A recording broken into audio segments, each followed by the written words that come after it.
कहाँ रुकने वाला था। थोड़ी ही देर में वो स्किनी को भी पीट कर ढेर कर देता है और अपनी पावर पर शो ऑफ करते हुए कहता है, अब क्या ही कर सकते हैं, मैं फिर से पहले से ज्यादा स्ट्रांग हो गया हूँ। और तभी ये फैन के चिल्लाने की आवाज आती है, उसने मेरा टॉय छीन लिया। और दूसरी तरफ सीन शिफ्ट होता है जहाँ ये फैन उस बॉस गुंडे के पीछे भाग रहा होता है और बच्चों की तरह रोता है, उसने मेरा टॉय चुरा लिया, उसने मेरा टॉय चुरा लिया, भागो मत, वापस करो, वापस करो। ये फैन की एक्टिंग देखकर आसपास के लोग बॉस को घेर लेते हैं और गुस्से में कहते हैं, ग्लासेस पहनकर इतने रिफाइन लगते हो, फिर भी इतने शेमलेस हो कि एक बच्चे से चोरी करते हो। एक बच्चे का टॉय चुराना कितना चीप काम है। भागना बंद करो, सब मिलकर इसे रोको। भीड़ को अपने अगेंस्ट होता देख बॉस गुंडा भागने लगता है और चिल्लाता है, मेरे रास्ते से हट जाओ। वो मन ही मन फ्रस्ट्रेटेड होकर सोचता है, डैम इट, मैंने कब तेरा टॉय लिया? इस इडियट के साथ क्या प्रॉब्लम है? मेरे पास इन इडियट से डील करने का टाइम नहीं है। एक बार मैं वहां अपने अलाइज के साथ मिल जाऊं तो हम यू लिंग लॉन्ग की डिफेंसेस ब्रेक करके लेई चिएनजुए को खत्म कर देंगे। और वो पीछे देखता है जहां ये फैन अभी भी उसके पीछे भागते हुए आ रहा होता है। पहले इस इडियट से पीछा छुड़ा लेता हूँ। और ये सोचते ही वो ये फैन से बचने के लिए अपनी स्पेशल टेक्निक एक्टिवेट करता है, डिवाइन मूवमेंट ज़ियून रिलीज। और वो जंप करके भागने लगता है और कॉन्फिडेंट होकर सोचता है, ये लाइट मूवमेंट टेक्निक मेरी सिग्नेचर स्किल है, इससे तो ये इडियट पीछे छूट ही जाएगा। लेकिन बॉस के होश तब उड़ जाते हैं जब ये फैन अभी भी उसके बिल्कुल पीछे चिपका रहता है और जिद करते हुए चिल्लाता है, मेरा टॉय वापस करो, मेरा टॉय। ये देखकर बॉस पूरी तरह शॉक हो जाता है, क्या तुम अभी भी मेरे पीछे कैसे हो? ये फैन उसे टीज करते हुए पूछता है, बिग ब्रदर तुम भाग क्यों रहे हो, क्या तुम गिल्टी हो? बॉस घबरा कर सोचता है, नहीं, मैं डिस्ट्रैक्ट नहीं हो सकता, मैं लेई चिएनजुए को पकड़ने ही वाला हूँ। जैसे ही वो सामने लेई चिएनजुए को देखता है वो चिल्लाता है, ओल्ड मास्टर लेई, और आगे भागने ही लगता है कि तभी ये फैन अचानक उसके पैर पकड़ लेता है और उसे जमीन पर गिरा देता है और खुश होते हुए कहता है, हाँ, मैंने आखिर तुम्हें पकड़ ही लिया, मेरा टॉय वापस करो। और इस ड्रामे को देखकर वहां खड़ी यू लिंग लॉन्ग हैरान रह जाती है और पूछती है, ये फैन तुम यहाँ क्यों हो? और गाइस चैप्टर यहाँ पे खत्म होता है और तब तक के लिए बाय बाय। तो जैसा कि हमने पिछले एपिसोड में देखा था जहाँ पे कुछ गुंडे ली क्यानजुए के ऊपर अटैक करने आए थे, उनमें से सभी को तो बाकी लोगों ने देख लिया था, लेकिन एक मेन विलन बचा था जिसके पीछे ये फैन पड़ा हुआ था और उसे पकड़ लेता है। और उसके बाद वो कहता है अपनी वाइफ यू लिंग लॉन्ग से, लिंग लॉन्ग माय वाइफ, तुम एकदम सही टाइम पर आई हो, इसने मेरा खिलौना चुरा लिया। उसकी ये बचकानी बात सुनकर वो गुंडा एकदम भड़क जाता है और उसे झटकते हुए गुस्से में बोलता है, भाड़ में जा, मैंने तेरा कोई फालतू खिलौना नहीं लिया है, निकल यहाँ से। ये देखकर यू लिंग लॉन्ग वहीं रुक जाती है और उस गुंडे की बदतमीजी पर हैरान होकर अपने मन में सोचती है, ये बंदा। तभी ये फैन दोबारा उसके एकदम करीब जाता है और कॉलर पकड़कर गुस्से में चिल्लाता है, तुमने ही इसे चुराया है, इसे अभी के अभी वापस करो।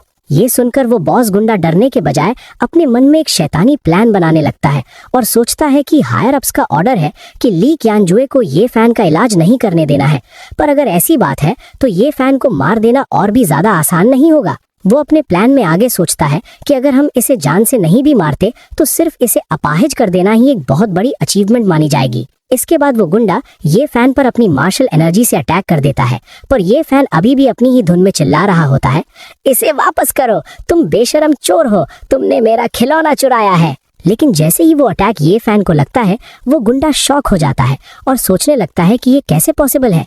उसकी मार्शल एनर्जी का अटैक सीधा ये फैन की बॉडी के अंदर गया है, तो फिर इसे खरोच तक क्यों नहीं आई और ये अनहार्म्ड कैसे है? तभी अचानक माहौल एकदम बदल जाता है और ये फैन उस गुंडे का हाथ बहुत मजबूती से पकड़ लेता है और सीरियस होकर कहता है, बुरे लोगों को सजा मिलनी ही चाहिए। ये देखकर उस गुंडे की हालत खराब हो जाती है और वो डर के मारे बस इतना बोल पाता है, क्या? इसी मोमेंट पर ये फैन उस गुंडे का हाथ मोड़ देता है और वो दर्द से तड़पकर बिल्कुल पागल होकर चिल्लाने लगता है, दर्द हो रहा है, मेरी कल्टीवेशन को क्या हो रहा है? उसकी हालत खराब होने लगती है क्योंकि एक ही पल में उसकी कल्टीवेशन ग्रैंड मास्टर रेल्म से गिरकर सीधा मार्शल कंट्रोल रेल्म पर आ जाती है और वो हैरानी में चीखता है, ये कैसे पॉसिबल है? एक पल में मेरी कल्टीवेशन ग्रैंड मास्टर रेल्म से गिरकर मार्शल कंट्रोल रेल्म पर कैसे आ गई? दर्द और गुस्से में वो गुंडा ये फैन का कॉलर पकड़ लेता है और उसके मुंह पर चिल्लाकर पूछता है, तूने मेरे साथ आखिर किया क्या है? जवाब दे मुझे। लेकिन तभी पीछे से यू लिंग लॉन्ग जंप करके अटैक करने आती है और गुस्से में कहती है, तुम्हारी मेरे हस्बैंड को हाथ लगाने की हिम्मत कैसे हुई? मर जा। लेकिन यू लिंग लॉन्ग का पंच वो गुंडा रोक लेता है और चीखता है, लेकिन फिर भी अपनी अकड़ दिखाते हुए उंगली उठाकर पूछता है, क्या तुम्हें अंदाजा भी है कि मेरे पीछे किसका हाथ है और कौन मुझे बैक कर रहा है? वो पसीने पसीने होकर डर के मारे सोचने लगता है कि जब तक वो जिंदा है मौका हमेशा रहेगा, इसलिए उसे पहले यहाँ से रिट्रीट कर लेना चाहिए। लेकिन जैसे ही वो निकलने की कोशिश करता है तभी अचानक उसे जोर का झटका लगता है और वो वहीं ढेर हो जाता है और जमीन पर गिरते ही उसकी मौत हो जाती है। ये नजारा देखकर यू लिंगलोंग खुद दंग रह जाती है और अपने हाथों को देखकर हैरानी में कहती है, मैंने तो सिर्फ पीक मार्शल कंट्रोल की ताकत यूज की थी और ये मर गया। और आगे वो ये फैन को देखने लगती है और इधर ये फैन मन में सोचता है कि जब उस गुंडे का रेल में इतना ज्यादा गिर गया था तो वो भला एक वैल्करी का पंच कैसे झेल पाता। अब सीन शिफ्ट होता है ग्रेट शिया के मेडिकल सेंट लेई चियनजुए की तरफ, जो अपनी बियर्ड पर हाथ फेरते हुए बड़े ठंडे दिमाग से कहते हैं, ऐसा लगता है कि बहुत सारे लोग सच में नहीं चाहते कि ये फैमिली सुकून से जिए। लेकिन लेई चियनजुए की बात खत्म होते ही अचानक उनके पीछे फ्लोरल शर्ट पहने एक गुंडा आ जाता है और उन्हें धमकी देते हुए कहता है, ओल्ड मास्टर ले, बेहतर होगा कि तुम तुरंत यून सिटी छोड़ दो और ये फैन का इलाज करने की बात भूल जाओ, वरना हमारे पास तुम्हें मौत के घाट उतारने के अलावा कोई और रास्ता नहीं बचा होगा। ये देखकर यू लिंगलोंग डर के मारे चिल्लाती है, ओल्ड मास्टर ले, ध्यान से। पर लेई चियनजुए बिल्कुल नहीं डरते और अपने हाथों में बिजली जैसी पावर एक्टिव करके कहते हैं, कचरे का ये ढेर क्या सोचता है कि वो मेरे जैसे ओल्ड मैन को ऑर्डर दे सकते हैं। फिर वो गुस्से में उस गुंडे पर अटैक करते हुए बोलते हैं, तुम जैसे नीच लोगों की वजह से ही ये फैमिली ने इतना दुख झेला है। ये सुनकर वो गुंडा भी अपने चाकू में पर्पल एनर्जी भर लेता है और शैतानी मुस्कान के साथ अटैक करते हुए कहता है, ओल्ड फूल, तुमने ये खुद अपने ऊपर लाया है, अब मेरे इतना बेरहमी दिखाने पर मुझे दोष मत देना। लेकिन उसके अटैक को ले चियनजुए डॉज करते हैं और डर जाते हैं और सोचते हैं, ये रंग, क्या ये जहर है? लेकिन उनके बचने से पहले ही वो गुंडा और भी ज्यादा अटैक कर देता है बहुत सारे पॉइजन नीडल से और चिल्लाता है, बचने की कोशिश कर रहे हो, बहुत देर हो चुकी है। और इधर इतने सारे अटैक्स और इतनी तेज स्पीड देखकर ले चियनजुए को लगता है कि अब सब खत्म है। वो अपने मन में कहते हैं, इतने सारे अटैक्स और इतनी ज्यादा स्पीड, मैं तो मर गया। उधर यू लिंगलोंग भी घबरा कर चिल्लाती है, ओल्ड मास्टर ले, और मन में सोचती है कि क्या अब सच में ये फैन के लिए कोई उम्मीद नहीं बची। तभी अचानक ये फैन उस गुंडे के पीछे से आ जाता है और उसे जोर से धक्का देते हुए मासूमियत का एक्टिंग करते हुए कहता है, अय्या, मुझसे कौन टकराया, दर्द हो रहा है। इसी मोमेंट पर ये फैन के धक्के की वजह से उस गुंडे के शरीर में बहुत सारी पर्पल एनर्जी नीडल्स चुभने लगती हैं, जो उसने ही फेंका था। खुद का अटैक खुद को ही लग जाता है और वो गुंडा डर कर चिल्लाता है, नहीं मत। उस गुंडे को जोर का झटका लगता है और वो हैरानी में सोचता है कि ये तो बहुत पहले खोई गई एक सुप्रीम मूवमेंट टेक्निक है, heavenly reversal of the stars. इसके बाद वो गुंडा वहीं जमीन पर ढेर हो जाता है और मरने की हालत में कहता है, ये नामुमकिन है। वो गुंडा वहीं खत्म हो जाता है और उसकी मौत देखकर ले चियनजुए शॉक्ड रह जाते हैं और सोचते हैं कि फ्लोरल शर्ट वाला ये बंदा मेरे खिलाफ उनका आखिरी ट्रम्प कार्ड होना चाहिए था, पर ये इतनी आसानी से कैसे मर गया। तभी ये फैन उसकी लाश की तरफ उंगली दिखाकर हंसते हुए कहता है, उठो और मेरे साथ खेलो, क्या हुआ, अब और नहीं खेल सकते पागल। ये देखकर ले चियनजुए का चेहरा एकदम बदल जाता है और वो हैरानी में सोचते हैं, क्या ये फैन हो सकता है? यानी वो भी डाउट करने लगता है कि वो पागल तो नहीं हो सकता। तभी अचानक यू लिंगलोंग ये फन का कान पकड़कर जोर से खींचने लगती है और अपने पास खींच लेती है और पूछती है कि ये फन, क्या तुम पहले ही ठीक हो चुके हो और तुम्हारी हिम्मत कैसे हुई मुझे बेवकूफ बनाने की? ये फन डर से चिल्लाने लगता है और कहता है, आओ आओ आओ। उसके चेहरे पर पसीना आ जाता है और वो मनी मन सोचता है कि सत्यानाश, मुझे पता था इस औरत को बेवकूफ बनाना इतना आसान नहीं होगा। तभी ये फन अचानक यू लिंगलोंग को आगे से गले लगा लेता है, जिसे देखकर वो एकदम शर्मा जाती है और उसके मुंह से निकलता है, ये फन उसे थोड़ा पुचकाने लगता है और दर्द का बहाना करके कहता है कि ये दर्द कर रहा है और लिंगलोंग माय वाइफ, तुम बहुत बुरी बन रही हो। वो आगे बच्चे जैसे पूछता है कि क्या तुम मेरे साथ सोने के लिए वापस नहीं आई थी और तुमने मुझे चुंटी क्यों काटी? ये सुनते ही यू लिंगलोंग का चेहरा शर्म से लाल हो जाता है और वो चिल्लाते हुए कहती है कि डोंट टॉक नॉनसेंस। वो मनी मन सोचती है कि ये अभी भी सच में बेवकूफ है और ये पब्लिक में ऐसी बात कैसे बोल सकता है। फिर वो खुद को संभालती है और ले चियनजुए से कहती है कि ओल्ड मास्टर ली, ये मेरे हस्बैंड है ये फन, प्लीज इनका इलाज करने में हेल्प करिए। ले चियनजुए उनकी तरफ देखते हुए ठंडे दिमाग से कहता है कि पहले एक शांत जगह ढूंढते हैं ताकि मैं इनका एग्जामिनेशन कर सकूं। इसके बाद सीन शिफ्ट होता है रात के वक्त एक बड़े घर की तरफ। घर के अंदर ले चियनजुए ये फन के सामने बैठता है और बड़ी रिस्पेक्ट से कहता है कि यंग मास्टर ये प्लीज एग्जामिनेशन के लिए अपना हाथ आगे बढ़ाइए। वो ये फन को बच्चा समझकर हंसने लगता है और कहता है कि अच्छे बच्चे बनकर रहो और मैं तुम्हें बाद में कुछ कैंडी दिला दूंगा। लेकिन इसी मोमेंट पर ये फन अचानक ले चियनजुए का हाथ पकड़ लेता है और उसका एक्सप्रेशन एकदम सीरियस हो जाता है। ये फन उसकी पल्स चेक करते हुए कहता है कि ओल्ड मास्टर ली, आपकी पल्स थोड़ी तेज है और ऐसा लगता है कि आपने हाल ही में ठीक से आराम नहीं किया है। वो आगे पूछता है कि कल रात लगभग आधी रात को आपने थोड़ी ड्रिंक भी की थी, क्या मैं सही हूँ? लेई चांजुए ये सुनकर एकदम दंग रह जाता है और डर कर पूछता है कि how do you know that, और मत बताना कि तुम असलियत में बेवकूफ नहीं हो। ये सुनते ही ये फन उसे सच बता देता है कि ये सही है और मैं पहले ही ठीक हो चुका हूँ, लेकिन मैं अभी इसे दूसरों के सामने रिवील नहीं कर सकता। लेई चियांजुए को अचानक सब समझ आने लगता है और वो शॉक्ड होकर पूछता है कि तो एयरपोर्ट पर जिसने मुझे बचाया था वो सच में आप ही थे यंग मास्टर ये? वो हैरानी से कहता है कि पियर ब्लॉसम रेन हिडन वेपन्स के अटैक के बीच आपने supreme movement technique heavenly reversal of the stars का यूज किया था, और ये एक ऐसी टेक्निक है जिसे पाने का सपना अनगिनत लोग देखते हैं। ये फन उसकी बात कंफर्म करता है और कहता है कि सही कहा, और इसलिए मेरे पास 2 मामले हैं जिसके लिए मुझे आपकी हेल्प चाहिए। लेई चियांजुए को ये बात समझ नहीं आती और वो पूछता है कि आपकी इतनी प्रोफाउंड मार्शल स्किल्स के साथ यंग मास्टर ये, और यहाँ तक कि आपका मेडिकल नॉलेज मेरे से भी ऊपर है, फिर भला आपको मुझसे किस हेल्प की जरूरत पड़ सकती है? इस पर ये फन गंभीर होकर समझाता है कि अभी के लिए सिर्फ शाह हाउ को पता है कि मैं ठीक हो गया हूँ, इसीलिए मेरे पास रिलाई करने के लिए ज्यादा सपोर्ट नहीं है। वो आगे कहता है कि ये सिचुएशन मुझे मुश्किल में डाल देती है, इसीलिए ओल्ड मास्टर ली मुझे आपकी हेल्प चाहिए। और ये फन की हेल्प मांगने वाली बात सुनकर ओल्ड मास्टर ली कहते हैं कि तुम्हारे ग्रैंडफादर का पुराना दोस्त होने के नाते मैं ऐसी किसी भी मदद के लिए मना नहीं करूंगा जो तुम्हें चाहिए हो सकती है। ये सुनते ही ये फन खुश होकर कहता है ये तो बहुत बढ़िया है, याशी कंपनी का ब्यूटी एनहेंसिंग फॉर्मूला चोरी हो गया है, मैं चाहता हूँ कि आप उनके बदले उन्हें एक नया फॉर्मूला दे दो। इस बात पर ले चियांजुए का परेशान हो जाते हैं और बोलते हैं कि लेकिन मेरे पास अभी कोई ब्यूटी एनहेंसिंग फॉर्मूला नहीं है। तभी ये फन उन्हें हैरान करते हुए कहता है कि मेरे पास है, और वो आगे डिटेल में समझाता है। ये ब्यूटी एनहेंसिंग क्रीम एक ऐसे गायब हो चुके फॉर्मूले से बनी है जो डिवाइन फार्मर्स कैनन में लिखा है। हीट कंट्रोल का ध्यान रखना, इसे ठीक 323 डिग्रीज पर ही रखना है और पूरे 8 मिनट तक रिफाइन करना है, ना 1 सेकंड ज्यादा ना कम। ये अनोखा फॉर्मूला देखकर लेई चियांजुए एकदम दंग रह जाते हैं और उनके होश उड़ जाते हैं। वो फॉर्मूले को गौर से देखते हुए कहते हैं कि ये सब तो बिल्कुल आम दवाइयों के इंग्रेडिएंट्स हैं, पर इनको मिलाने का ये तरीका तो एकदम अनोखा है।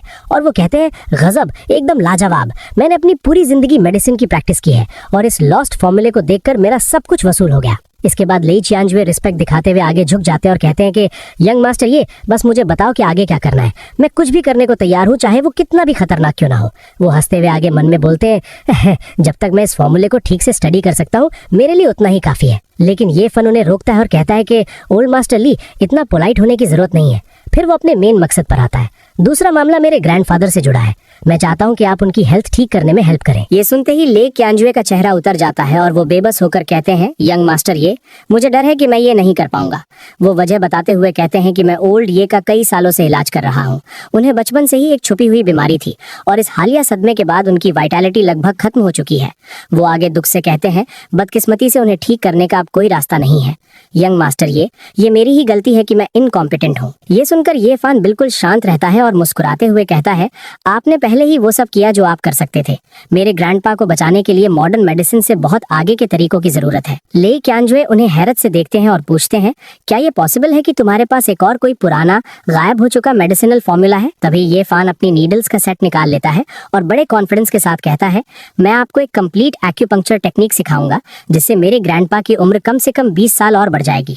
वो लेई चियांजुए को इशारा करते हुए कहता है ओल्ड मास्टर लेई ध्यान से देखिए। ये देखकर लेई चियांजुए एकदम शॉक हो जाते हैं और उनकी आंखें फटी की फटी रह जाती हैं। इसके बाद ये फानो ने टेक्निक समझाने लगता है। पहली नीडल का नाम ग्वानियन स्टीयर्स है। नीडल को शानजोंग एक्यू पॉइंट में 3/3 अंदर डालो।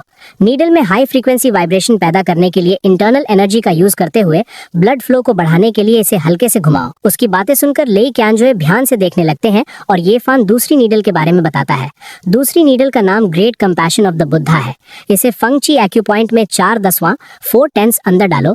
फिर मरीज की वाइटैलिटी को सील करने और बचाने के लिए इंटरनल एनर्जी से स्ट्राइक करो। ये टेक्निक देखकर लेई चियांजुए की रूह कांप जाती है और वो कपकपाती आवाज में पूछते हैं ये गोस्ट वैली 13 नीडल्स हैं, वो गायब हो चुकी सुप्रीम टेक्निक जो डिवाइन फार्मर्स कैनन में लिखी है? ये फान एक शैतानी मुस्कान के साथ कहता है आपकी नजर बहुत तेज है ओल्ड मास्टर ले। इस पर लेई चियांजुए एकदम पागल से हो जाते हैं और ये फान के कंधे पकड़कर कहते हैं ये टेक्निक खुद किंग ऑफ हेल से भी जान छीन सकती है। वो इतने हैरान है कि उन्हें अपनी आंखों पर यकीन नहीं हो रहा और वो पूछते हैं कि तुम 5 साल तक बेवकूफ बने रहे तो भला तुम्हारे पास ये कैसे हो सकती है? ये फान की बातें सुनकर लेई चियांजुए एकदम से चौंक जाता है और उसे पुरानी बातें याद आने लगती हैं। वो हैरानी से उससे पूछता है वेट वेट, 5 साल पहले साउथ वेस्ट रीजन में एक यंग मेडिकल प्रोडिजी नजर आया था जिसके बारे में कहा जाता था कि वो मुर्दे को भी जिंदा कर सकता है और हड्डियों पर मांस वापस ला सकता है।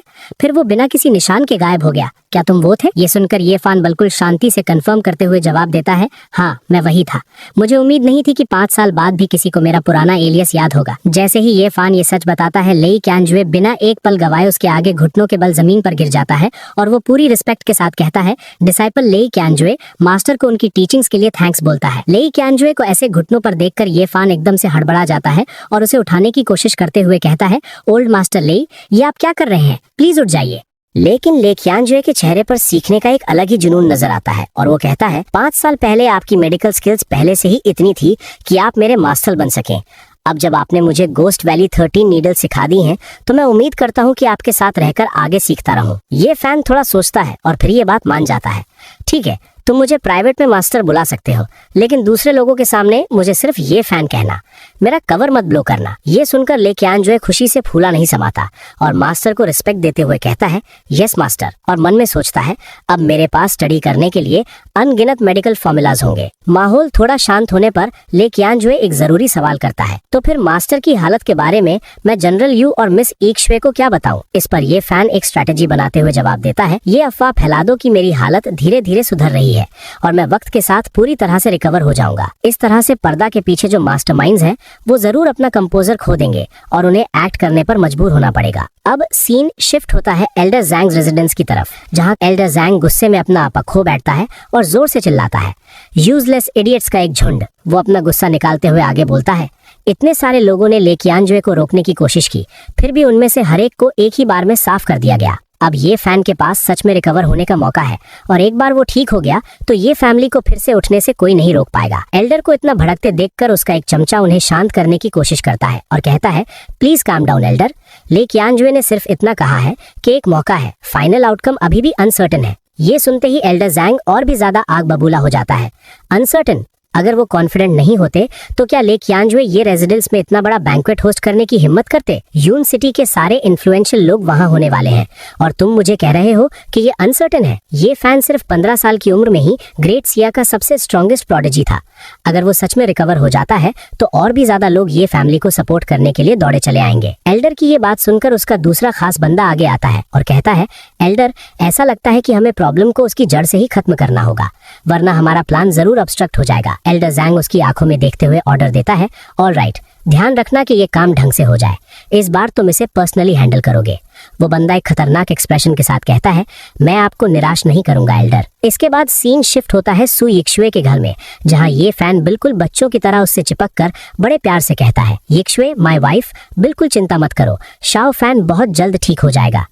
सु यिक्शुए उसकी मासूमियत पर मुस्कुराती है और उसके सर पर हाथ फेरती है। शाओ फैन, तुम्हें अपनी मेडिसिन ढंग से लेनी चाहिए, ओके? इस तरह तुम और भी फास्ट रिकवर हो जाओगे। और ये देखकर यू लिंग लॉन्ग वहां आ जाती है और सु यिक्शुए से थोड़ा शक करते हुए पूछती है, यिक्शुए, तुम दोनों ने अभी तक नहीं किया ना? यू लिंगलोंग की ये बात सुनते ही सु यिक्शुए एकदम शर्मा जाती है और हाथ हिलाते हुए कहती है, सिस्टर लिंगलोंग मत पूछो। उसकी ये हालत देखकर यू लिंगलोंग हैरान होते हुए कहती है कि इसमें शर्माने वाली क्या बात है? क्या हमने शाओ फैन से इसीलिए शादी नहीं की ताकि वो अपना ब्लड लाइन आगे बढ़ा सके? तुम ऐसे क्यों रिएक्ट कर रही हो? इसी मोमेंट पर ये फैन अचानक यू लिंगलोंग के पास आ जाता है और मुस्कान के साथ पूछता है, क्या वाइफ लिंगलोंग को भी ये चाहिए? वो यू लिंगलोंग को पकड़ लेता है और कहता है, मेरे साथ सोना सच में बहुत आरामदायक लगता है, तुम्हें पता है ना? ये सुनते ही यू लिंगलोंग का चेहरा लाल हो जाता है और उसे हटाते हुए कहती है, छोड़ो मुझे ऐसे टच करना बंद करो। और यू लिंगलोंग उसे खुद से दूर ढकेलती है और चिल्लाती है, इसके बजाय जाकर अपनी यिक्शुए के साथ सो जाओ, अभी मेरी बारी नहीं आई है।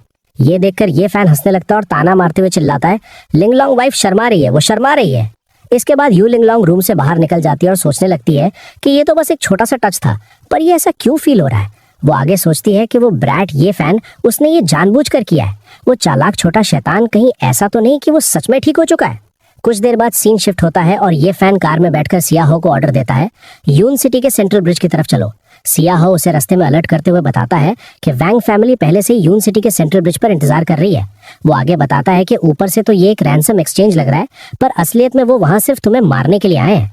सियाहो आगे पूछता है कि यंग मास्टर, ये क्या आप खुद एक्शन लेंगे और वैंग जोंग को उसके सन से मिलने स्वर्ग भेज देंगे?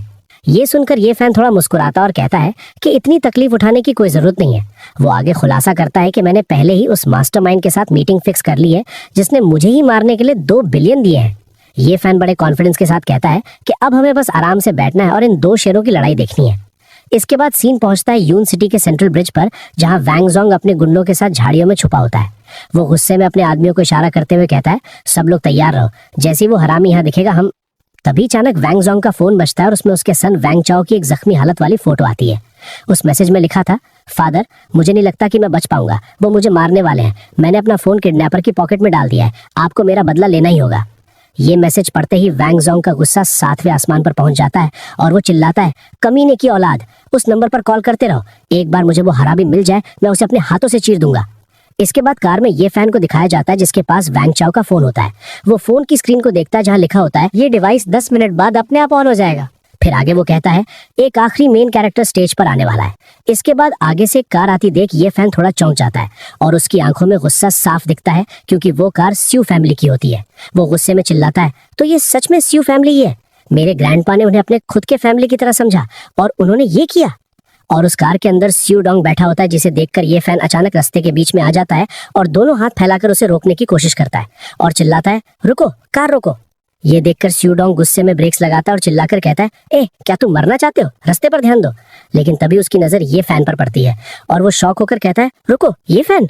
ये सुनते ही ये फैन तुरंत बच्चा बनने की एक्टिंग शुरू कर देता है और अपना सर खुजाते हुए कहता है, ब्रदर डोंग मैं खो गया हूँ, मुझे सच में बहुत भूख लगी है। वो आगे बढ़कर स्यू डोंग का हाथ पकड़ लेता है और मासूमियत से पूछता है, क्या आप मुझे घर छोड़ सकते हो। इसी मोमेंट पर जब स्यू डोंग का ध्यान भटकता है, ये फैन चुपके से वैंग चाओ का फोन स्यू डोंग की पॉकेट में डाल देता है और तभी स्यू डोंग चिढ़ जाता है और ये फैन को गुस्से में जोर से पीछे धक्का देते हुए कहता है, कितने अनोइंग हो, निकलो यहाँ से। वो ये फैन को वहीं रास्ते पर छोड़कर कार लेकर निकलते हुए गुस्से में कहता है, बस यहाँ खड़े होकर इंतजार करो, शायद कोई तुम्हें भूख से मरने से पहले बचा ले।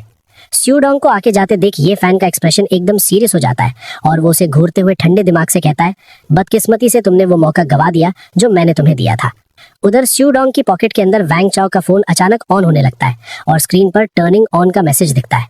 ये सब जानते हुए ये फैन मुस्कुराता है और कहता है, अपनी खुद की कब्र में सीधा चलकर जाने का यही अंजाम होता है। अब सीन शिफ्ट होता है यून सिटी के सेंट्रल ब्रिज के पास, जहाँ स्यू डोंग कार से उतरकर चारों तरफ देखता है और चिल्लाता है, सर मैं यहाँ आ गया हूँ, जैसा आपने कहा था, अब कहाँ है। और इधर शू डोंग फैन ये को ढूंढ रहा होता है ताकि वो ये फैन को मार सके, लेकिन वहीं पास में वैंग जोंग अपने बंदों के साथ झाड़ियों में छुपा होता है और शू डोंग को इतनी रात को वहां देखकर वो एकदम शॉक हो जाता है और हैरानी में पूछता है, शू डोंग ये फैमिली का अडॉप्टेड बच्चा, वो इतनी रात को यहाँ क्या कर रहा है। उसकी ये बात सुनकर उसका सबॉर्डिनेट थोड़ा आगे बढ़कर शू डोंग को गौर से देखता है और कहता है, ऐसा लगता है कि वो यहाँ किसी से छुपकर मिलने आया है। और तभी आगे से वैंग जोंग गुस्से में लाल होकर अपने बंदों को चिल्लाकर ऑर्डर देता है, इसे भूल जाओ, कॉल करते रहो, मैं उस हरामी को आज रात किसी भी हाल में मार दूंगा। उसकी ये बात सुनते ही उसके बंदे लगातार फोन लगाने लगते हैं, लेकिन स्पीकर से वही सुनाई देती है, आप जिस नंबर पर संपर्क करना चाहते हैं वो अभी स्विच ऑफ है। हर बार वही आवाज सुनकर वैंग जोंग का एक बंदा घबराते हुए कहता है, अभी भी स्विच ऑफ है। ये सुनते ही वैंग जोंग अपना आपा खो देता है और गुस्से में चिल्लाता है, फक।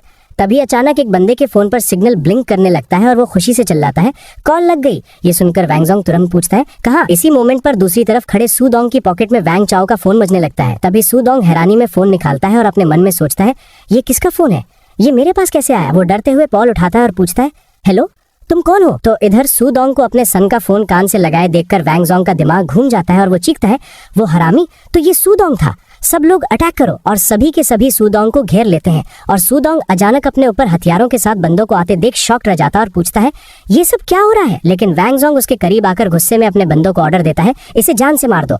और फिर वो खुद ही पीटने लगता है और वैंग जोंग को अपने ऊपर अटैक करता हुआ देखकर इधर सू डोंग दर्द से तड़पते हुए चिल्लाता है, आह मिस्टर वैंग, आप मुझ पर अटैक क्यों कर रहे हैं, जरूर कोई गलतफहमी हुई है। उसकी ये बात सुनकर वैंग जोंग का गुस्सा और बढ़ जाता है और वो उसे और भी जोरदार मारते हुए चीखता है, गलतफहमी, तुमने मेरे सन को मार दिया और तुम्हारी हिम्मत कैसी हुई इसे गलतफहमी कहने की। इधर सू डोंग रोते हुए सफाई देने लगता है, मैं कसम खाता हूँ मैंने ऐसा नहीं किया, मैं पूरे वक्त घर पर था, मैं तो आपके सन से मिला तक नहीं। ये सुनते ही वैंग जोंग उसके मुंह पर फोन दे मारता है और पूछता है, तो फिर मेरे सन का फोन तुम्हारे पास क्या कर रहा है। सू डोंग टूटते हुए बोलता है, मुझे सच में नहीं पता, ये अचानक से मेरे पास आ गया। लेकिन तभी अचानक उसे कुछ याद आता है और वो चिल्लाता है, सही कहा, ये फैन है, मैं रास्ते में ये फैन से मिला था, जरूर उसने मुझे फंसाया होगा। ये सब सोचते हुए उसे असलियत समझ आने लगती है और वो गौर करता है कि जाओ फैमिली का खात्मा और सू इक्सवे का बचाया जाना वो सब जरूर ये फैन का ही काम काम होगा।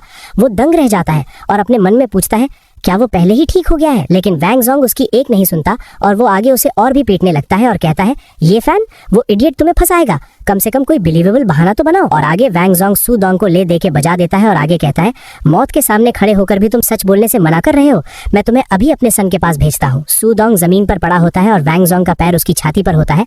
वो गिड़गिड़ाते हुए कहता है मैं सच बोल रहा हूँ, एक एक लफ्ज। लेकिन तभी उसकी आवाज निकलना बंद हो जाती है और उसके मुंह से सिर्फ इतना निकलता है और शायद सू डोंग तो खत्म हो ही गया होगा। और सू डोंग के ढेर होते ही वैंग जोंग अपने बंदों की तरफ देखता है और सीरियस होकर कहता है शाओ चाओ की बॉडी अभी तक नहीं मिली है, सू डोंग के साथ जरूर कोई और भी मिला हुआ है, जाओ सू जियान पर कड़ी नजर रखो, मैं खुद उसके टुकड़े टुकड़े कर दूंगा। उसकी बात सुनते ही उसका एक बंदा तुरंत जवाब देता है जी सर। और उधर दूसरी तरफ ये फैन और शाह हाओ ये सब कुछ अपने फोन में रिकॉर्ड कर रहे होते हैं। और आगे ये फैन पूछता है क्या तुमने सब कुछ रिकॉर्ड कर लिया?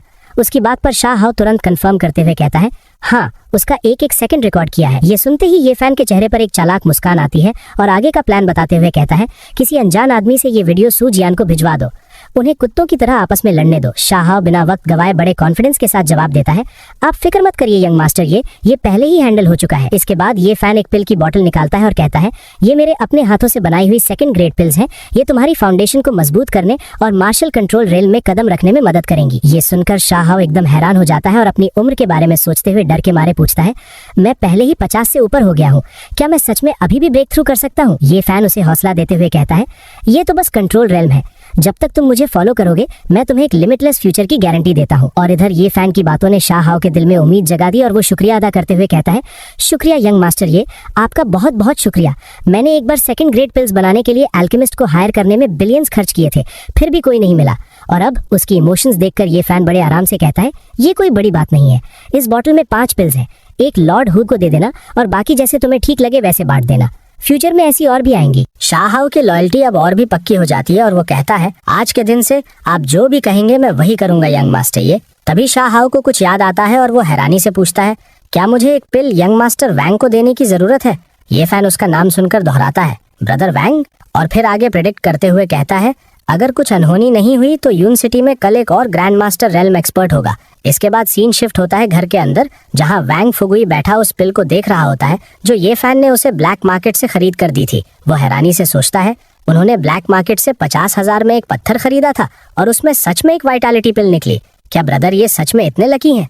फिर वो अपना ध्यान भटकाने से रोकता है और मन ही मन कहता है छोड़ो इसे, मुझे पहले आगे बढ़ने पर फोकस करना चाहिए, तभी मैं ब्रदर ये को बेहतर तरीके से प्रोटेक्ट कर पाऊंगा। इसके बाद वो बिना डरे उस पिल को खा जाता है, लेकिन तुरंत ही उसे एक भयानक दर्द महसूस होता है और वो चिल्लाता है आह, ये ताकत, इसका असर इतना खतरनाक कैसे हो सकता है? उसके पूरे शरीर में एनर्जी दौड़ने लगती है और वो दर्द में तड़पने लगता है, पर वो रुकता नहीं है, वो और भी जोर लगाता है। उसकी हालत खराब होने लगती है और उसके हाथों की नसें साफ दिखने लगती हैं। वो दर्द से कराहते हुए बोलता है दर्द हो रहा है मेरी मेरिडियंस। ऐसा लगता है कि ये इसी मोमेंट पर घर से एक एनर्जी बीम सीधा आसमान की तरफ जाता है और उसका ब्रेक थ्रू हो जाता है। वो गहरी सांस लेते हुए अपनी बात पूरी करता है, पूरी तरह ब्रेक थ्रू हो गई हैं। दूसरी तरफ इतनी बड़ी एनर्जी महसूस करके यू लिंगलोंग हैरानी से ऊपर देखती है और कहती है एक और बंदे ने ब्रेक थ्रू कर लिया है और एनर्जी के सोर्स से लग रहा है कि ये वैंग फैमिली के रेजिडेंस से आ रही है। वो थोड़ा और गौर करती है और हैरानी में सोचती है क्या वैंग फैमिली का वो इडियट सच में ग्रैंड मास्टर रेल्म तक पहुंच गया? कुछ पल की खामोशी के बाद यू लिंगलोंग के चेहरे पर एक सुकून भरी मुस्कान आती है और वो मन ही मन कहती है अच्छा है कि वैंग फुगुई पहले से ज्यादा ताकतवर हो गया, इससे ये फैन पहले से और भी ज्यादा सेफ रहेगा। लेकिन तभी अचानक उसे अपने शरीर में कुछ अजीब सा महसूस होता है और वो चौंक कर कहती है आह। वो अपनी आंखें बंद करके उस एहसास को महसूस करती है और हैरत में बोलती है ये स्पिरिचुअल वार्मथ, ये बहुत ही अजीब फील हो रही है। वो आगे अपनी ही सोच में डूब जाती है और उसे याद आता है कि जब से ये फैन ने उसे टच किया है तब से ये मिस्टीरियस एनर्जी उसके शरीर के अंदर ही बस गई है। वो महसूस करती है कि उसकी मेरिडियंस और दांतियन इस पावर की वजह से लगातार नरिश और मजबूत हो रहे हैं। ये देखकर वो एकदम दंग रह जाती है और सोचती है क्या यही वो सीक्रेट है जो ये फैन छुपा रहा है?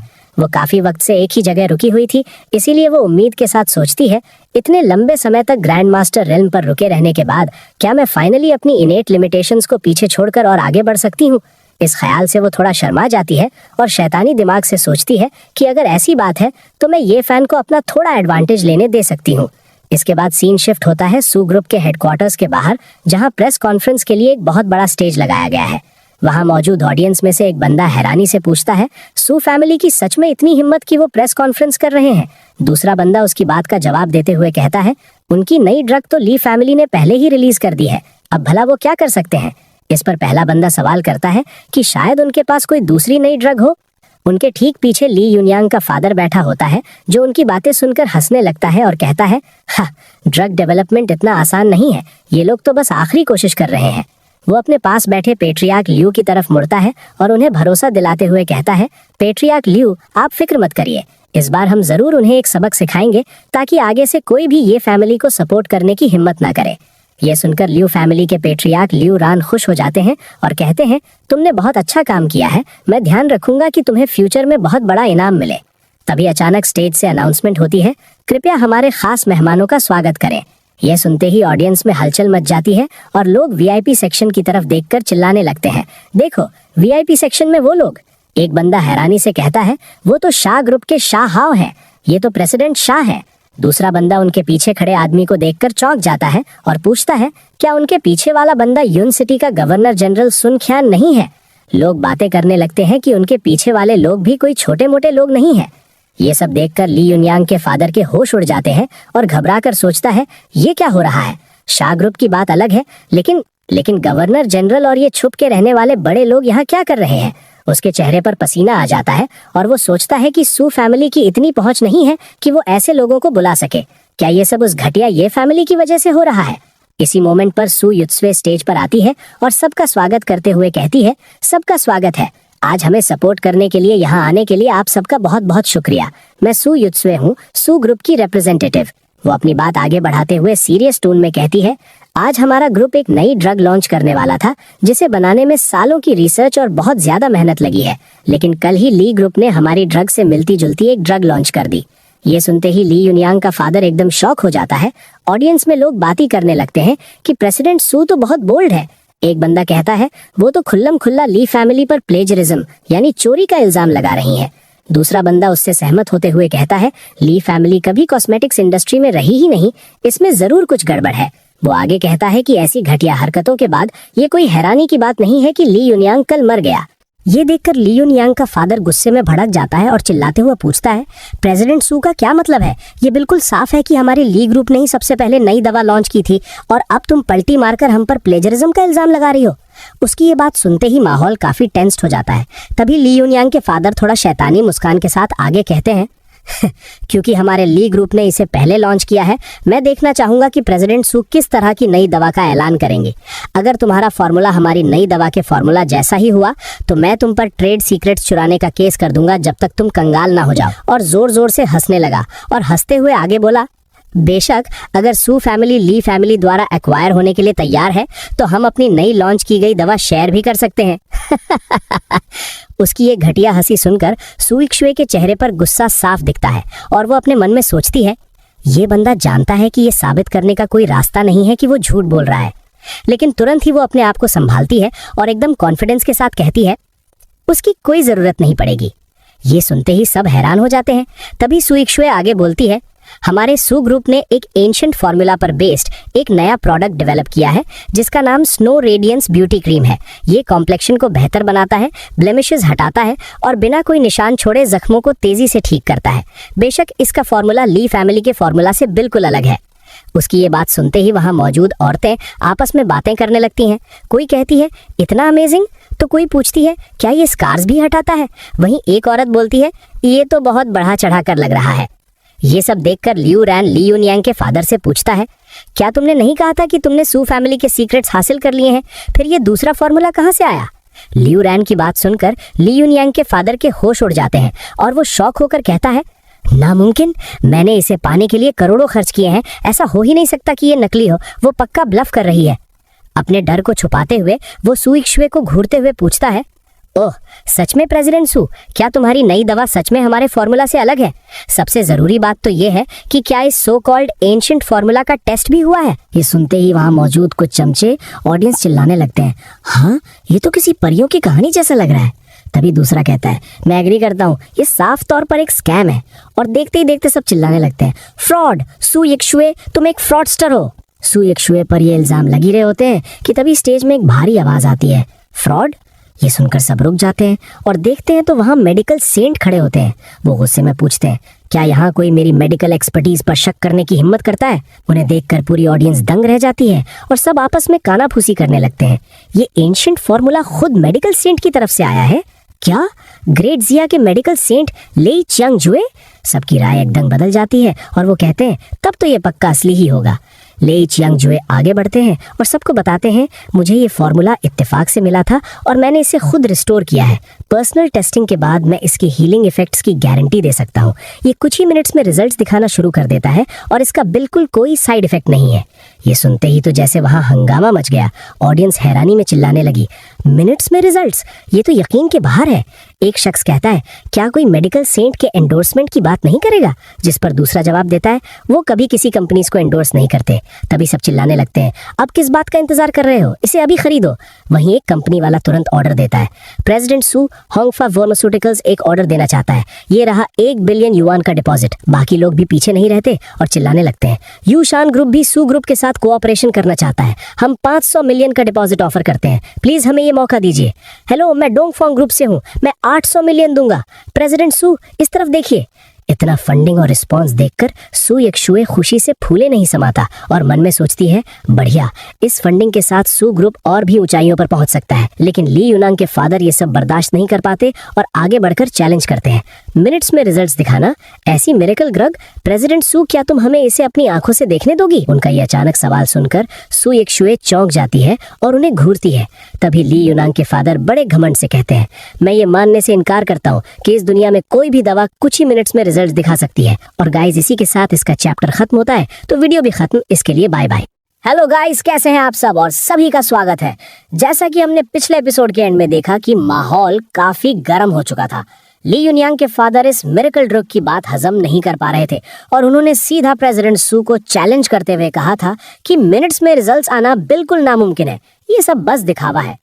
माहौल की इस टेंशन को देखते हुए वहां खड़ी ऑडियंस में से एक बंदा धीरे से अपने साथी के कान में कहता है, जो इसने कहा वो एक्चुअली सेंस बनाता है, बिना प्रूफ के इतनी बड़ी बात पर कैसे यकीन कर लें।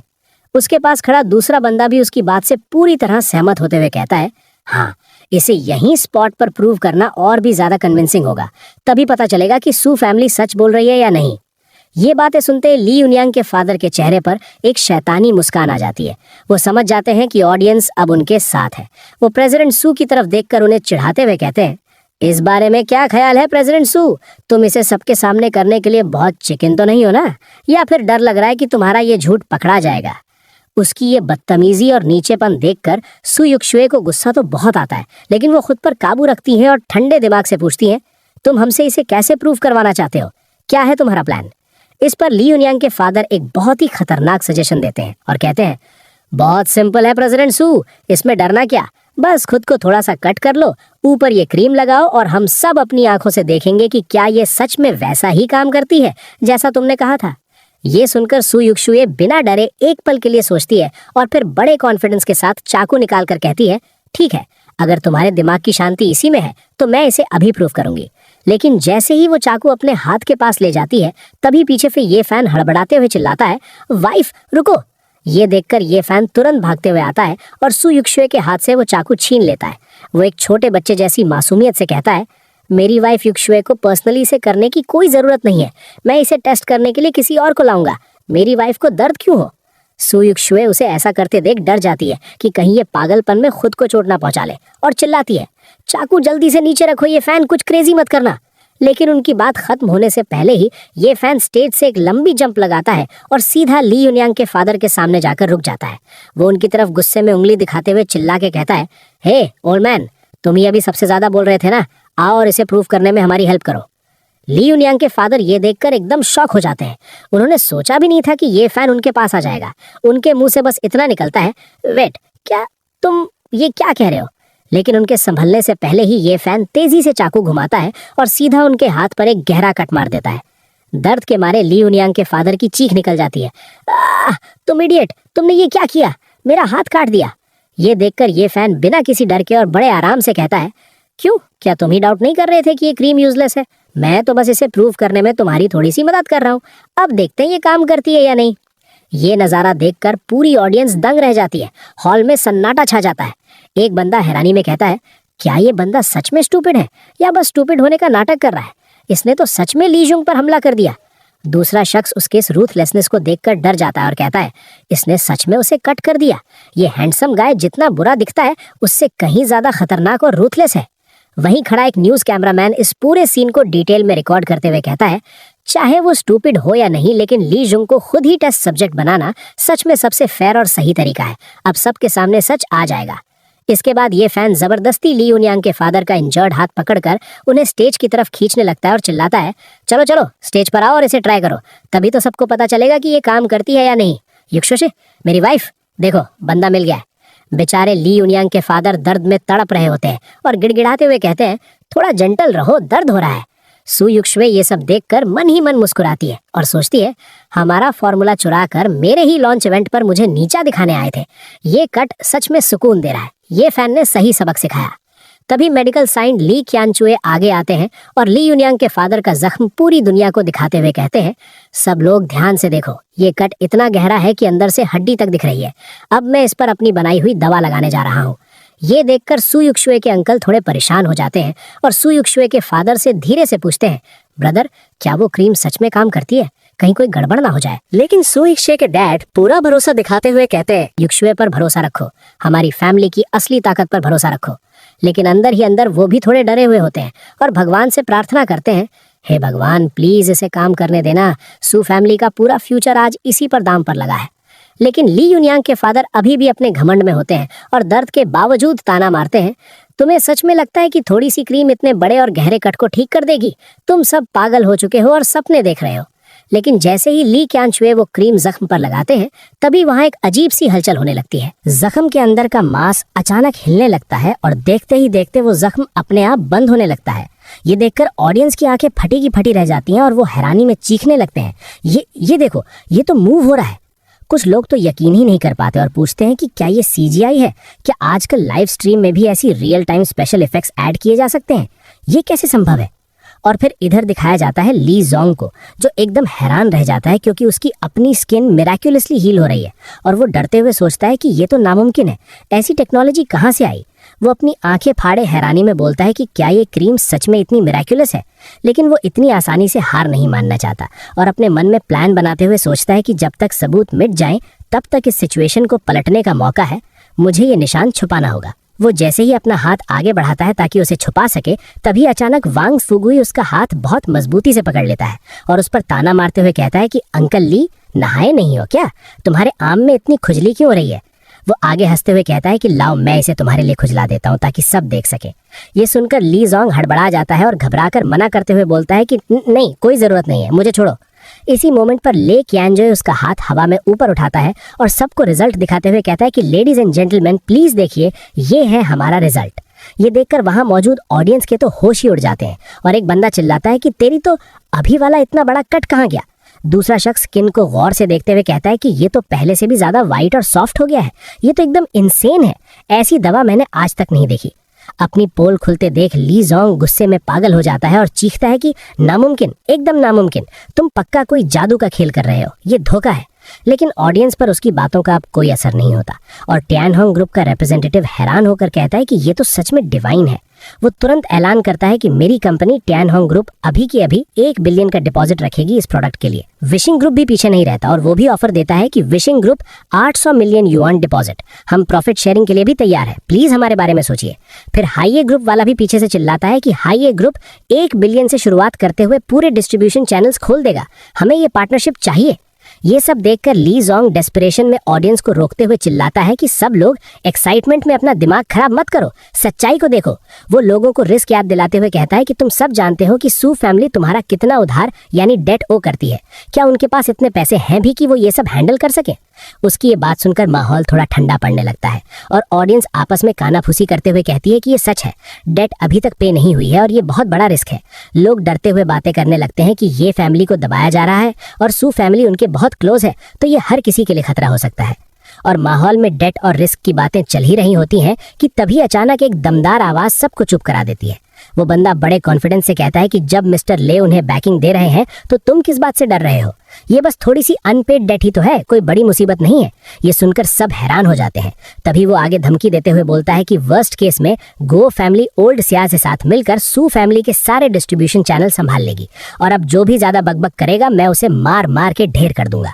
तभी उसका इंट्रोडक्शन दिया जाता है ये फान का खास दोस्त गोली, और ये फान उसे देखकर एकदम चौंक जाता है और हैरानी में सोचता है गोली वो वापस क्यों आया है। उसे देखकर ऑडियंस में भी हलचल बच जाती है और लोग आपस में हैरानी से पूछते हैं क्या ये प्रोविंशियल कैपिटल की वही मशहूर और पावरफुल गो फैमिली है। दूसरा बंदा चौंक कर बोलता है कि क्या अब एक और बड़ा परिवार सू फैमिली को सपोर्ट कर रहा है, ये तो खेल बदल गया।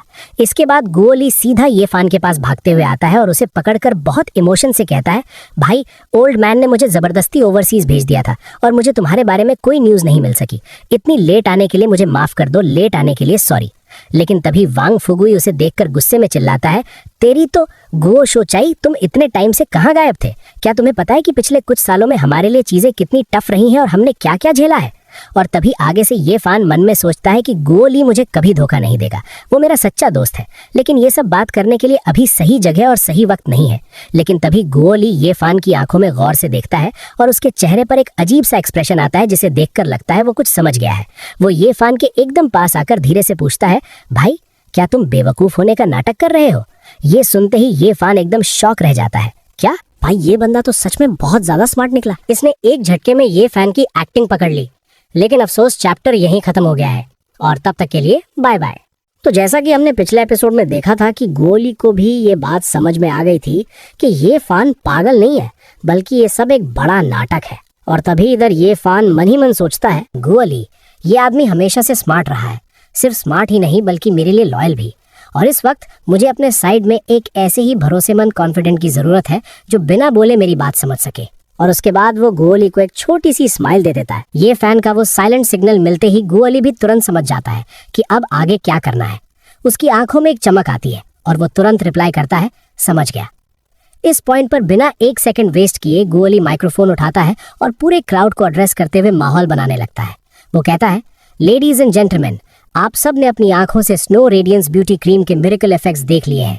ये कोई मामूली प्रोडक्ट नहीं है। जो कोई भी कोऑपरेट करना चाहता है जल्दी करो और साइन अप करो। उसकी बात यहीं खत्म नहीं होती। वो भीड़ पर प्रेशर बनाते हुए आगे जोर देता है रूल सिंपल है, पहले आओ पहले पाओ। अगर आज तुमने ये मौका मिस कर दिया तो भूल जाओ कि तुम्हें दूसरा चांस मिलेगा। अभी इन्वेस्ट करना मतलब फ्यूचर में एक सिग्निफिकेंट प्रॉफिट एंश्योर करना है। सोचना बंद करो और एक्शन लो। गोली की ऑफर सुनते ही वहां मौजूद लोग जो पहले डाउट्स में थे अब पूरी तरह एक्साइट हो जाते हैं। सबको लगता है कि कहीं वो पीछे ना रह जाएं, इसलिए सब चिल्लाने लगते हैं मैं मुझे ये चांस दो, मुझे साइन अप करना है। भीड़ का ये पागलपन और एक्साइटमेंट देखकर ये फैन मन ही मन इंप्रेस होता है। उसे तसल्ली होती है और वो सोचता है गोली सच में जानता है कि अपना रोल कैसे प्ले करना है। पब्लिक को हैंडल करना कोई इससे सीखे। तभी इधर गोली का ध्यान ली जोंग पर जाता है। वो ली जोंग को टारगेट करते हुए कहता है मास्टर ली, तुम अभी तक यहीं हो? क्या तुम चाइनीज न्यू ईयर तक यहीं कैंप करने का प्लान बना रहे हो? तुम्हारा बेटा पहले ही खेल खेल में मारा जा चुका है। वो चैप्टर क्लोज हो गया है और तुम अभी भी यहीं चिपके रहना चाहते हो? क्या खुद का और मजाक उड़वाना बाकी रह गया है? ये सुनते ही ली जोंग का ईगो हर्ट हो जाता है। वो उसकी बात सुनकर गुस्से में पलटकर जवाब देता है गोली, अपनी औकात में रहो। ये मत सोचना कि मैं तुमसे डरता हूँ बस इसलिए क्योंकि तुम प्रोविंशियल कैपिटल की गुओ फैमिली से हो। मेरी ताकत को कम मत समझना। इतना कहने के बाद ली जोंग का गुस्सा कंट्रोल से बाहर हो जाता है। वो अपने आदमियों को इशारा करते हुए चिल्लाता है सब लोग सुनो, अटैक के लिए तैयार हो जाओ। आज हम इन्हें बताएंगे कि हम क्या चीज है। ऑर्डर मिलते ही उसके गुंडे हाथों में डंडे लेकर आगे आ जाते हैं और ली जोंग पूरे कॉन्फिडेंस के साथ चैलेंज करते हुए कहता है देखता हूँ आज सू फैमिली के साथ कॉन्ट्रैक्ट साइन करने की हिम्मत कौन करता है। आज फैसला होकर रहेगा। ये हंगामा और गुंडागर्दी होते देख सू यक्षुए के डैड गुस्से में आगे आते हैं। वो ली जोंग की हरकत पर सवाल उठाते हुए कहते हैं ली जोंग, तुम आखिर करने की कोशिश क्या कर रहे हो? बिजनेस में हार गए तो अब दादागिरी पर उतर आए। तुम बिजनेस में हमें नहीं हरा सकते तो अब तुम इस डर्टी बकवास और वायलेंस का सहारा ले रहे हो। उनकी बात सुनकर ली जोंग के चेहरे पर एक शैतानी हंसी आ जाती है। वो बड़े एरोगेंस के साथ कहता है सू फैमिली, तुम लोग ये फैमिली के कुछ ज्यादा ही करीब आ गई थी। ये जो हो रहा है ये मेरी तरफ से नहीं बल्कि हायर अप्स की तरफ से पनिशमेंट है। फिर वो सबके सामने अपनी कंडीशंस रखते हुए कहता है आज तुम्हारे पास बचने के लिए सिर्फ 2 ऑप्शंस हैं और दोनों ही तुम्हारे लिए पेनफुल होंगे। वो सिचुएशन को एक्सप्लेन करते हुए कहता है ऑप्शन 1, या तो ये फैमिली की साइड रहो और आज सू फैमिली को मेरी आंखों के सामने बर्बाद होते हुए देखो। फिर वो तुरंत दूसरा ऑप्शन बताता है। ऑप्शन 2, उस पागल ये फैन को मेरे हवाले कर दो, मेरे ली ग्रुप द्वारा एक्विजिशन एक्सेप्ट कर लो और जो भी मिजरेबल जिंदगी बची है उसे घसीटो। चुनाव तुम्हारा है। इसके बाद वो सू फैमिली की इंसल्ट करते हुए एक प्राइस ऑफर करता है। जहां तक एक्विजिशन प्राइस की बात है, मान लेते हैं 50,000। इससे ज्यादा की औकात नहीं है तुम्हारी। ये सुनते ही सुयक्षवे के अंकल का गुस्सा फट पड़ता है। उन्हें अपनी कानों पर यकीन नहीं होता और वो चिल्लाते हैं, हमारे पूरे ग्रुप के लिए 50,000? तुम्हें क्या लगता है तुम किसको नीचा दिखा रहे हो? ये बिजनेस डील नहीं, भीख है। तभी सुयक्षवे भी बीच में आती है। वो ली जोंग की धमकी से डरने की बजाय उसे करारा जवाब देती है। अपने सपनों में ली जोंग, अगर तुम ये फैन को चोट पहुंचाना चाहते हो तो तुम्हें पहले मुझसे होकर गुजरना होगा। मैं उसे कुछ नहीं होने दूंगी। सुयक्षवे की ये हिम्मत और डिफाइंस देखकर ली जोंग का पारा चढ़ जाता है। वो गुस्से में अपना हाथ उठा लेता है उसे मारने के लिए और कहता है, तुम्हें अभी भी लगता है कि तुम कोई हाई एंड माइटी प्रिंसेस हो? आज मैं तुम्हारा ये गुरूर तोड़ता हूँ। लेकिन इससे पहले कि उसका हाथ सुयक्षवे को लगता, वहां अचानक हवा को चीरते हुए एक चेयर आती है और सीधा ली जोंग के फेस पर लगती है। ये हमला किसी और ने नहीं बल्कि ये फैन ने किया होता है। वो अपने एक्टिंग कैरेक्टर में रहते हुए भी गुस्से में चिल्लाता है, बुढ़े बेवकूफ, मेरी वाइफ को मारने की कोशिश करने की हिम्मत कैसे हुई तेरी? दूर रहे उससे। चेयर लगते ही ली जोंग दर्द से चीखता है। उसका प्लान और उसका चेहरा दोनों बिगड़ जाते हैं। ये देखकर ली जोंग दर्द और गुस्से में पगला जाता है। वो ये फैन को गाली देते हुए कहता है, तू मदरफक इडियट, तेरी ये मजाल। अपने बॉस का ये हाल देखने के बाद उन गुंडों का लीडर बाकी के गुंडों को ऑर्डर देता है और चिल्लाता है, तुम सब वहां खड़े तमाशा क्या देख रहे हो? खत्म करो इसे। सू फैमिली के हर एक इंसान को मार डालो, सबके सबको। गुंडे जैसे ही आगे बढ़ते हैं, सिचुएशन हाथ से निकलने ही वाली होती है कि तभी वहां वांग फुगवी बीच में आ जाता है। वो अपनी पावर रिलीज करते हुए ललकारता है, मैं चैलेंज करता हूं किसी को भी ट्राई करने के लिए। अगर मरना है तो आगे आओ। वांग फुगवी के आते ही हवा का रुख बदल जाता है। उसके शरीर से निकलती हुई पावरफुल एनर्जी देखकर सब शॉक्ड रह जाते हैं। गुंडे डर के मारे पीछे हटने लगते हैं और चिल्लाते हैं, ये हो रहा, ये तो ग्रैंड मास्टर लेवल है। वांग फुगवी एक्चुअली ग्रैंड मास्टर रेल में ब्रेक थ्रू कर गया। भीड़ में से एक लड़का हैरानी से कहता है, होली शिट, क्या जीनियस अब एक वायरस की तरह फैलता है? पहले वो, अब ये। वहीं दूसरा लड़का पुरानी बात याद करते हुए कहता है, याद है उस वक्त 15 साल का ये फैन पहले से ही ग्रैंड मास्टर रेल्म पर था और अब उसके बगल वाला लड़का भी एक बन गया है। ये तो स्ट्रेट अप मॉन्स्टर्स है, इनसे पंगा लेना बेवकूफी है। लेकिन इधर ली जोंग अभी भी हार मानने को तैयार नहीं होता। वो गुस्से में मन ही मन सोचता है, तो क्या हुआ अगर वो सिर्फ एक ग्रैंड मास्टर है? मेरे पास नंबर्स है। एक बार मैंने सुइक्सुए या ये फैन या कुछ बड़े बॉसेस को हॉस्टेज बना लिया तो वो मूव करने की हिम्मत नहीं करेगा। अपने इस हॉस्टेज प्लान पर भरोसा करते हुए वो वांग फुगुई से कहता है, यंग मास्टर वांग, सुनो, ये हमारे और सू फैमिली के बीच की बात है। बेहतर होगा तुम इससे दूर रहो। तुम उन लोगों को हैंडल नहीं कर सकते जो मुझे बैक कर रहे हैं। तुम्हारी भलाई इसी में है। ली जोंग की ये धमकी सुनते ही वांग फुगुई गुस्से में जवाब देता है, बैकिंग की बात मत कर। सुइक्सुए मेरी भाभी है। सू फैमिली से जुड़ी कोई भी चीज मेरा वांग फुगुई का बिजनेस है।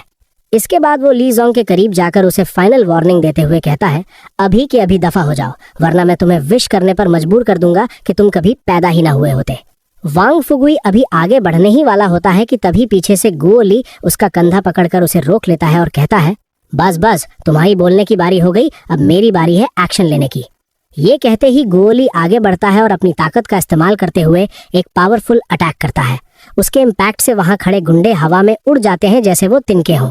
अपनी पावर दिखाने के बाद गुओ ली उन्हें चैलेंज करते हुए कहता है, सॉरी पर बताना भूल गया था, मैं भी अब एक ग्रैंड मास्टर रेल्म एक्सपर्ट हूँ। अगर तुम्हें कोई प्रॉब्लम है तो आओ और मेरे मुक्को का स्वाद चखो। एक के बाद एक दो ग्रैंड मास्टर्स को देखकर ऑडियंस का दिमाग हिल जाता है। वो लड़का हैरानी से कहता है, एक और ग्रैंड मास्टर रेल्म एक्सपर्ट? ये हो क्या रहा है? वहीं उसका साथी भी शौक में बोल पड़ता है, ये फैन के दोनों side kicks grand master realm तक पहुंच गए हैं। ये टीम नहीं, पूरी आर्मी है। अब ली जोंग के चेहरे पर डर साफ दिखाई देने लगता है। वो पसीने से तरबतर होकर सोचता है, ये तो कैलकुलेशन गलत हो गई। जबकि एक grand master realm expert surprise attack के लिए वल्नरेबल हो सकता है, लेकिन दो के खिलाफ लॉन्ग रेंज वेपनरी और सुपीरियर नंबर्स दोनों पूरी तरह इररेलेवेंट बन जाते हैं। यहाँ और देर तक रुकना खुदकुशी करने के बराबर होगा। ली जोंग अभी भागने का सोच ही रहा होता है कि तभी अचानक यू लिंगलोंग अपनी टीम के साथ वहां पहुंच जाती है और चिल्लाती है, हेलो मत, वहीं रुके रहो। वो तुरंत ऑर्डर देती है, अपने हथियार नीचे डालो और तमीज से रहो। मैं तुम्हें बहुत देर से झेल रही हूँ, अब कानून अपना काम करेगा। यू लिंगलोंग का ऑर्डर मिलते ही सोल्जर्स ली जोंग के गुंडों को घेर लेते हैं और उनकी गर्दन पर नाइफ रखकर उन्हें सरेंडर करवा लेते हैं। हालात कंट्रोल में आते ही यू लिंगलोंग अनाउंस करती है, ये रिजॉल्व हो गया, सिचुएशन अंडर कंट्रोल है। मुसीबत टलते देख ऑडियंस चैन की सांस लेती है। एक व्यक्ति कहता है, क्या ये फाइनली खत्म हो गया? वो अम्बुश जो अभी हुआ, मुझे सच में लगा मैं यहाँ मरने वाला हूँ। सिचुएशन कंट्रोल होने के बाद शाह हाव आगे आता है और ली जोंग को घेरते हुए कहता है, पैट्रियार्क ली, भागने की कोशिश मत करो, चलो कोई जगह ढूंढते हैं और अच्छे से बात करते हैं। ये सुनकर ली जोंग डर के मारे गिड़गिड़ाने लगता है, नहीं मत, मुझे जाने दो, लेकिन कोई उसकी नहीं सुनता। 1 घंटे बाद सीन शिफ्ट होता है। अब ली जोंग को एक कुर्सी पर रस्सी से बांधा गया है। वो चिल्ला रहा होता है, ये इल्लीगल है, तुम मेरी आज़ादी रोक रहे हो और ह्यूमन राइट्स वायलेट कर रहे हो, मैं इसके खिलाफ आवाज उठाऊंगा। तभी ये फैन जो अभी भी एक्टिंग मोड में है, एक चेयर उठाकर उसके सर में मारता है और मासूमियत का नाटक करते हुए चिल्लाता है, तुम बुरे लोग, मेरी वाइफ को बुली करने की हिम्मत कैसे हुई तुम्हारी? तुम्हें पीटने के लायक हो, तुम्हें सबक सिखाना पड़ेगा। ये फैन के इस नाटक के बाद गोली हाथ में एक चाकू लेकर ली जोंग के पास आता है। उसका इरादा साफ होता है। वो डराते हुए पूछता है, पैट्रियार्क ली, तुम खुद बोलोगे या तुम चाहते हो कि मैं तुम्हारी मेमोरी रिफ्रेश करने में मदद करूं? ली जोंग डरते हुए कहता है, मैं, लेकिन गोली उसका जवाब सुने बिना ही चाकू से उसके चेस्ट पर एक कट मार देता है। ली जोंग दर्द से चीखता है क्योंकि गोली सुनने के मूड में नहीं था। और तभी गोली गुस्से में ली जोंग को घूरते हुए कहता है, तुमने मेरे ब्रदर की पूरी फैमिली को लगभग खत्म ही कर दिया था। मौत तुम्हारे लिए बहुत आसान होगी।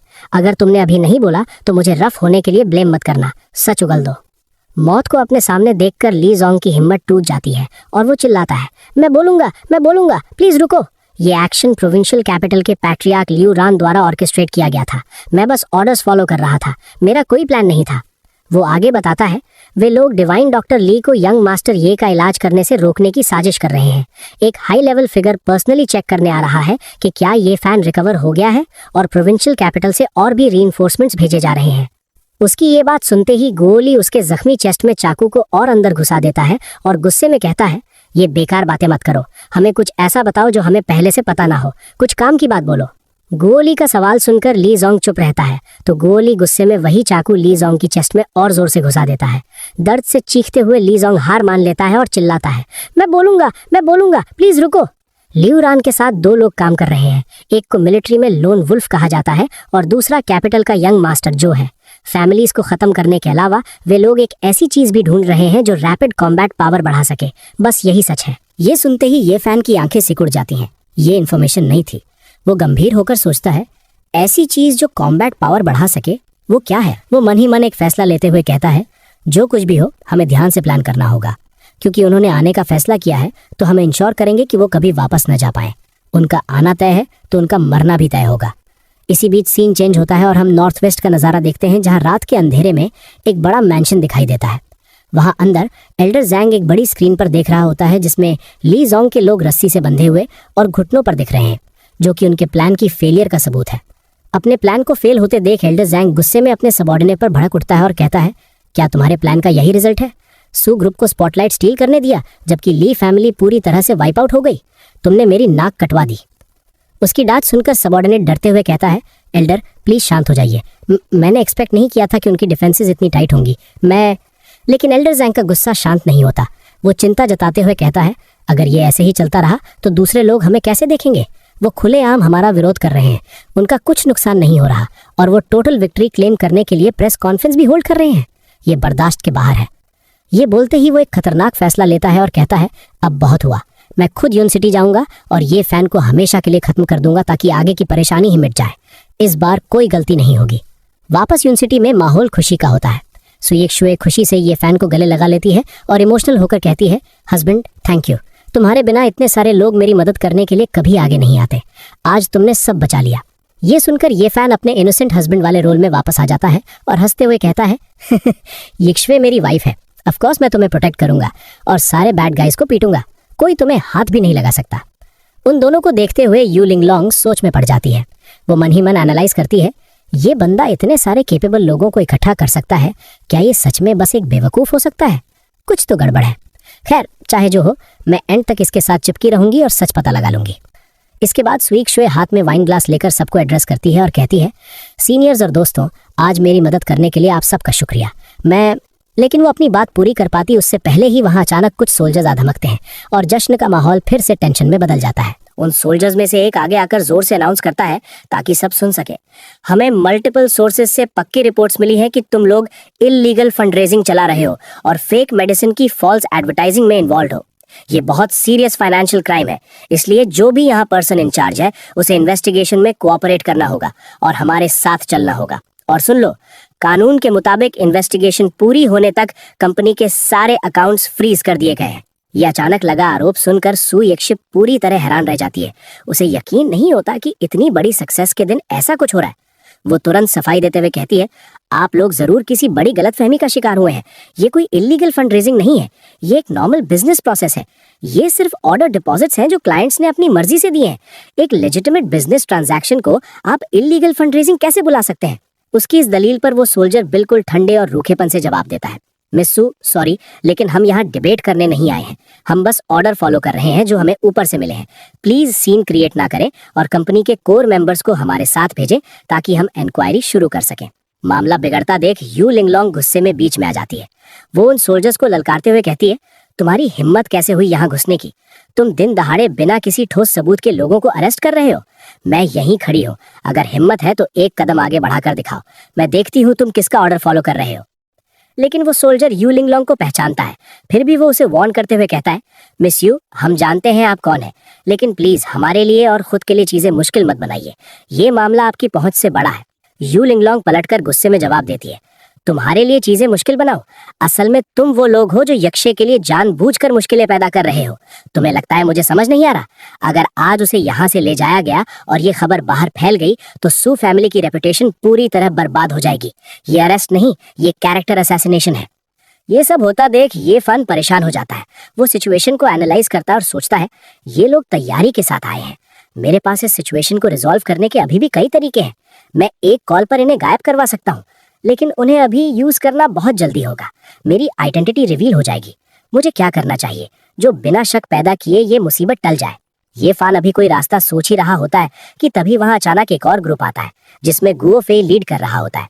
वो आते ही जोर से चिल्लाता है, रुको वहीं, तुम लोग क्या कर रहे हो यहाँ? किसकी परमिशन से तुमने ये रेड मारी है? तुम लोग क्या कर रहे हो? गुओ फे को देखते ही ये फान को एक मौका मिल जाता है। वो तुरंत उसकी तरफ इशारा करता है और अपने इनोसेंट हस्बैंड वाले रोल में वापस आते हुए शिकायत करता है, देखो ना, ये बुरे लोग हैं, ये जबरदस्ती मेरी वाइफ को अरेस्ट करने की कोशिश कर रहे हैं, इन्हें रोको। और ये देखकर गुओ फे मन ही मन समझ जाता है। वो सोचता है, ये फान का इशारा साफ है, ऊपर से ऑर्डर्स हैं कि चाहे हेवनली किंग ही क्यों ना हो, हमें उनके ऑर्डर्स बिना किसी सवाल के मानने होंगे। आज इन लोगों की शामत आई है। ये फैसला करते ही वो अपने साथ लाए हुए सोल्जर्स को कमांड देता है, सब लोग सुनो, इन इंट्रूडर्स को अभी के अभी कंट्रोल में लो, इन्हें नीचे गिरा दो। ऑर्डर मिलते ही उसके सोल्जर्स तुरंत एक्शन में आते हैं और उन दूसरे ग्रुप को पकड़ लेते हैं। जिसको पकड़ा गया होता है वो लीडर हैरानी से पूछता है, गुओ फेई, तुम पागल हो गए हो क्या? क्या तुम जानते हो कि तुम क्या कर रहे हो? हम ऑफिशियल ड्यूटी पर हैं, हम अपना काम कर रहे हैं। उसकी बात काटते हुए गुओ फेई जोर से चिल्लाता है, बकवास बंद करो अपनी। तुम्हें पता भी है तुम किस पर हाथ डाल रहे थे? सू ग्रुप कोई आम कंपनी नहीं है, ये एक official military medical supply partner है। इनका स्टेटस प्रोटेक्टेड है।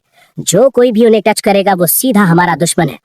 इसके बाद वो उन सोल्जर्स को वहां से ले जाते हुए कहता है, इनकी हिम्मत कैसे हुई मिलिट्री पार्टनर को हरास करने की? चलो इन्हें मेरे साथ ले आओ, इनका हिसाब मैं बाद में करूंगा।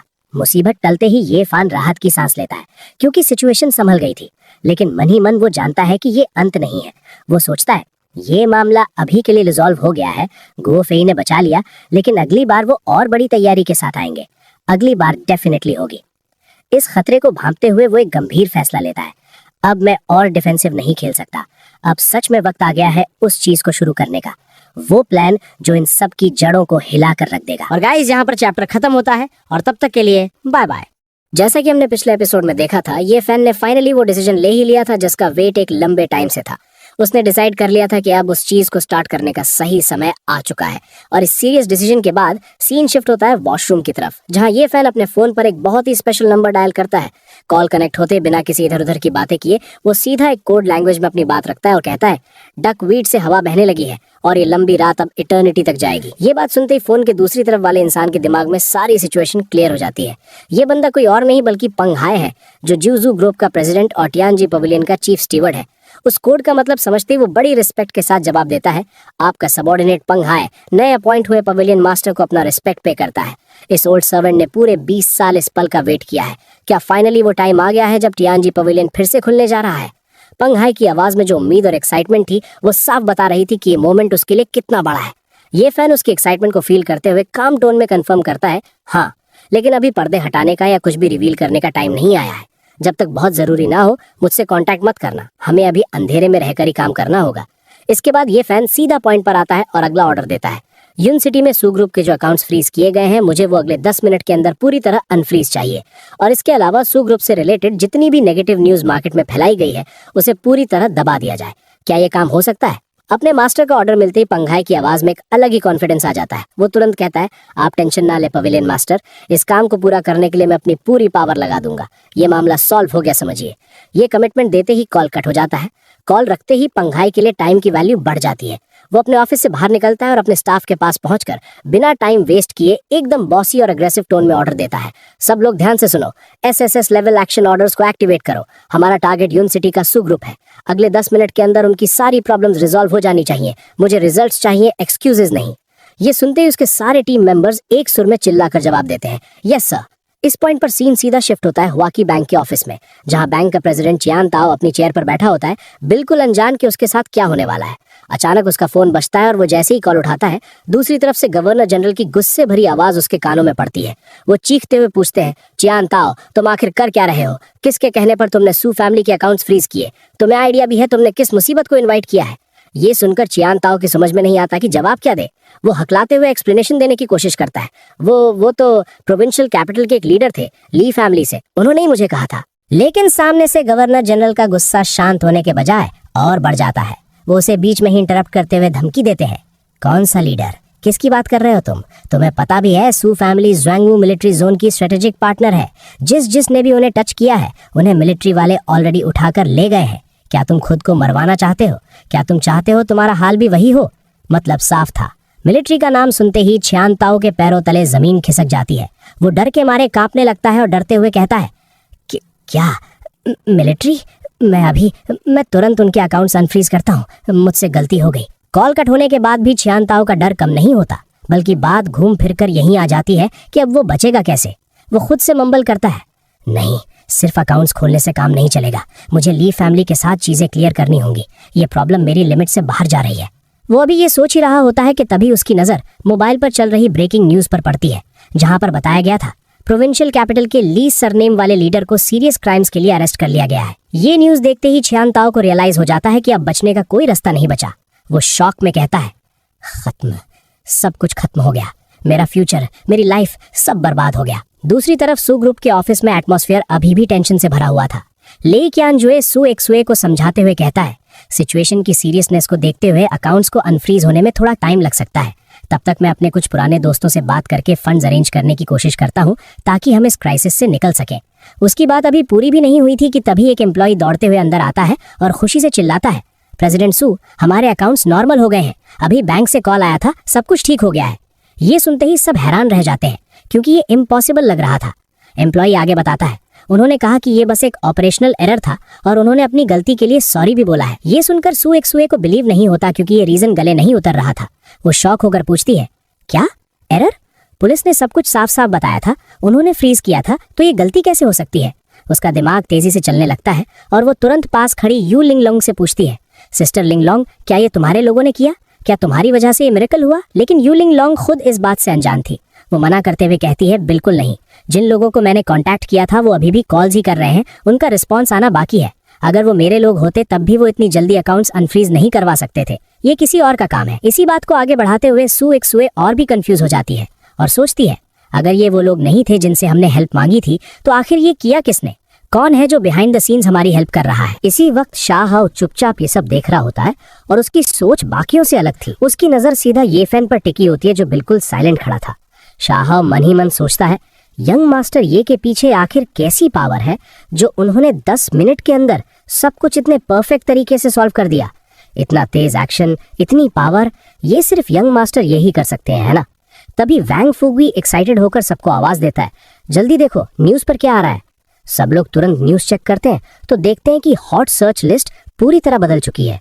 पहली खबर थी ली फैमिली के लीडर का अरेस्ट होना, दूसरी खबर थी इंडस्ट्री और कॉमर्स ब्यूरो के डायरेक्टर यांग पर इन्वेस्टिगेशन शुरू होना, और तीसरी खबर थी ह्वाकी बैंक के प्रेसिडेंट चैन ताओ का फाइनेंशियल क्राइम्स में सस्पेक्ट पाया जाना। ये सब देखकर सू यिक्शे को समझ में आने लगता है कि ये कोई कोइंसिडेंस नहीं है।